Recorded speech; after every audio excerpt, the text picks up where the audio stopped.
Welcome to another exciting episode of the $1 Million Peddlers. I'm Paper Guy. And I'm Mr. Magazine. And Mr. Magazine, I wanted to ask you something or other today. Are there any niches that you can think of that you're not into, but that you kind of see the potential for a lot of money? And I'm going to start just to get us rolling along. I think that, and I hate it, but I think that there's tremendous money in cars.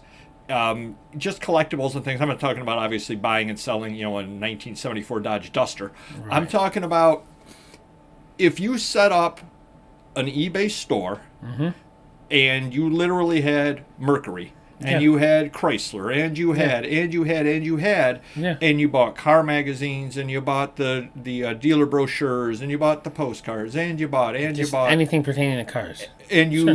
And you took them and you broke them down so far down into there that somebody or other was searching on a Nash. They could go right to your Nash store category, and it'd all be sitting right there. That would be cool. I know that there's a lot of money in that. I just don't have the another area that you could get into is you could buy photo lots. Yep. And the photo lot has a photo in the background of a Nash. Yep. Now all of a sudden you're putting that in there. And a photo that other people are getting $3 to $5 for, you're getting $10 to $12 for because somebody comes into it. Oh my gosh, this guy's got so much stuff on internationals. Wow, I want to buy this. Yeah, true. I just don't have the passion for cars to be able to do that kind of thing. So I literally have a category in my store called transportation automobiles. Well, I think it's something too that if we thought of this 10, 15 years ago. Instead of the categories, which, like, let's say... Well, that is true because they have a limited number of categories also. Yes. Like, we just found, and I've had them for months or years, huge tubs of sports jerseys used and a huge tub of sports pennants.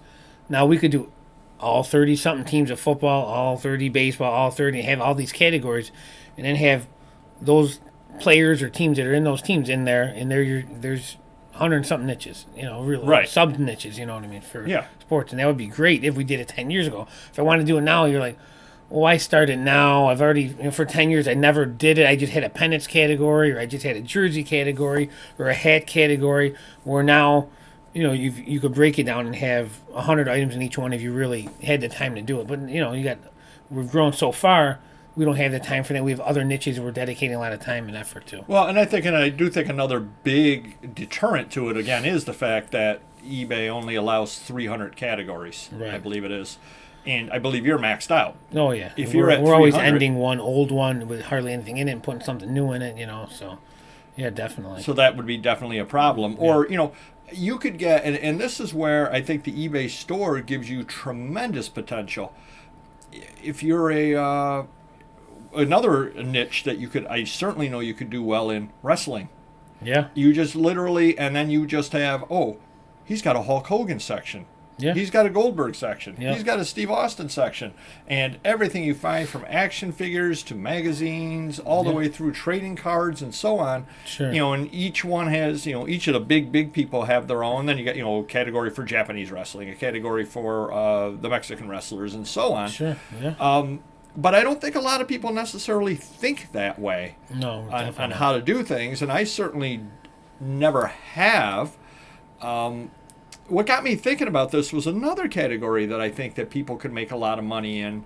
I'm terrible at it because I cannot identify to save my life, but dogs.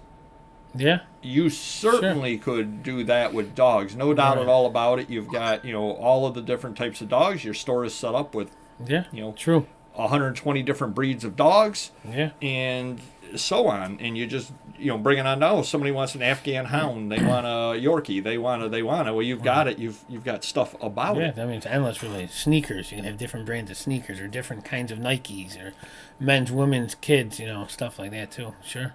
And I think that a lot of people watching this are generalists, and even those that aren't generalists, I mean.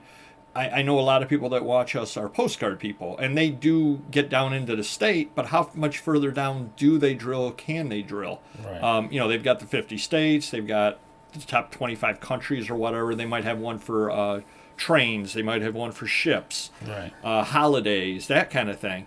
and so on. But I think it's also where you're building a store case as you go and grow and build your business. Not like, okay, I got all this wrestling stuff. Well, I'm going to have a lot more in 10 years. Let me start building it, breaking down categories and stuff. It really doesn't work like that unless you're a collector, and then you decide to sell your whole collection. Well, now I'm a wrestling collector. I got magazines, I got toys, I got clothing and so forth, programs. But, generally we're all growing and growing, and then you say, wow, now I have a lot of it. I guess the only way I would disagree with you on that would be if I'm retiring soon.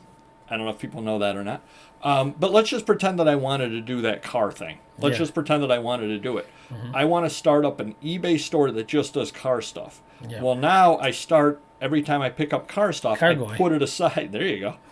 I put it aside. Right. And as soon as I retire, I start the store. Sure. And I do it that way. Yeah. But that's with the thing going in. And the other thing that I would have to do at that point is I couldn't limit myself necessarily to just paper. You begin looking car parts. You could begin looking, the old stuff, obviously. Sure. You could begin looking, the little model cars. You could start looking at Matchbox. You could start looking at all that kind of stuff, which would expand where I am right now out of the paper. Right. Because I could probably find enough paper to keep that going.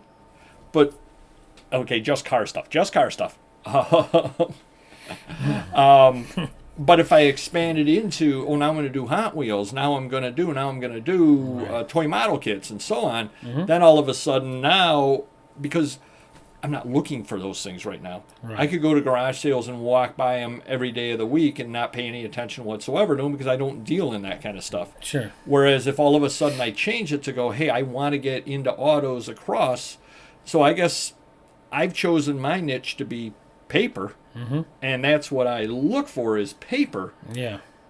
I walk right by the other stuff. Right. Whereas if all of a sudden I said, hey, I want to expand out into automobiles, now, license plates, those are related. This is related. That's related. And go on from there. Sure. Can you think of any other niches like that? Like I said, I think that dogs would be very good. And we're kind of doing this to give you some ideas out there on a different way of looking at setting things up and a different way of a store type deal, because I think too many of us are generalists and kind of fall into something or other as opposed to being a specialist right from the start and setting your store up as such, because you could definitely get a lot more money out of dog stuff. Sure. Oh yeah. Well, I mean, obviously clothing is a huge one because you could have ties, socks, undershirts, men's, women's. So I mean, you could have 300 clothing categories really if you broke it down. That's true too. Yeah, if you get into the vintage stuff and all that stuff as well.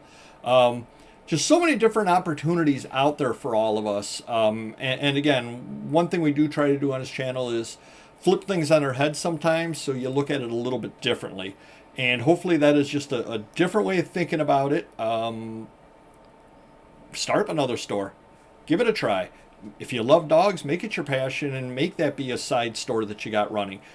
And we've mentioned it any number of times in prior videos. Once you start looking for something when you're out there, you'll find it when you're out there. There's no doubt at all about that whatsoever. You will definitely find, if you've never really looked for dog stuff before, hey, I think I kind of want to get into it. All of a sudden, every sale you see different dog things. Like, wow, I hadn't noticed that before. That's, remember those, I think they were Barry, I think they were called. Those figurines that are like this tall and they're like kind of humorous. Oh, yeah. I think one of them had like a bloodhound on it or something like that. All of a sudden now you'll see that and you go, oh, that's a bloodhound. That'll fit into my bloodhound category. If you're at a garage sale, you're looking for bloodhound stuff, and all of a sudden you'll start finding them. Yes. I've been looking for Sofia Vergara for years. Haven't found her yet, but I'll keep looking. There we go. Try Modern Family. It's on 8 o'clock most evenings on TBS. Oh, nice. We are not sponsored by TBS. No. You know what we are sponsored by? You, the viewer. And you would really help us out if you hit the like button. And we will see you next video. Take care. Bye-bye.